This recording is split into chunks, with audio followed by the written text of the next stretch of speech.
Wala ka pa rin bang ads on Reels hanggang ngayon? Kahit sobrang dami mo ng followers, meron ka ng viral na video sa iyong Reels?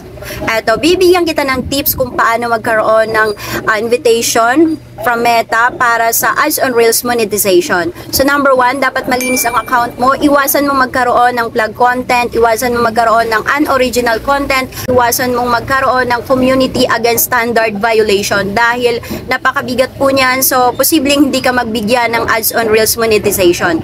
Number 2, ingatan mong mag-upload ng videos na merong watermark, especially sa kabilang platform kasi ayaw po ni Meta niyan.